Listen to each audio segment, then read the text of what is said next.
दोस्तों, आज हम सुनेंगे श्री कृष्ण और सुदामा की कहानी।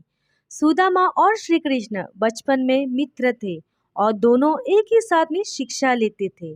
सुदामा बहुत ही गरीब था।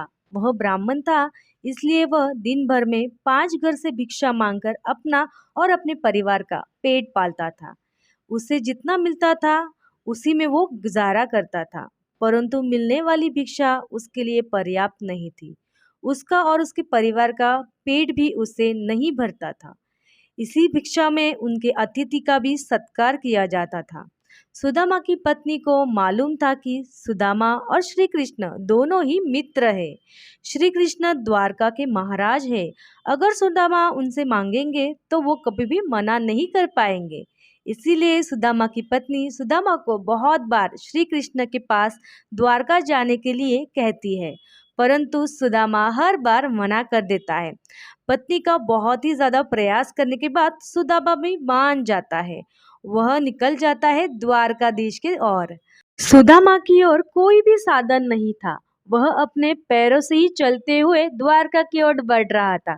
वो बहुत ही ज्यादा संकोच और लज्जा से भरा हुआ था।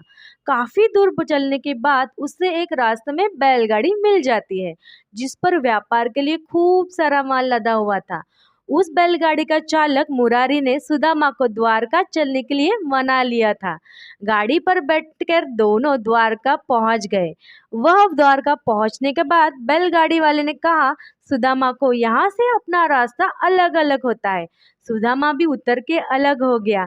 थोड़े देर चलने के बाद सुदामा ने सोचा कि मैं भी बैलगाड़ी वाले को धन्यवाद कर देता हूँ।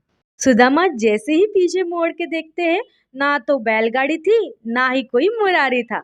सुदामा समझ गए कि ये सब कृष्ण की लीला है। वास्तव में जब श्री कृष्ण और सुदामा मिले तो इस घटना के बारे में सुदामा ने श्री कृष्ण जी को पूरी तरीके से बताया और दोनों ही हंसते हंसते रह गए।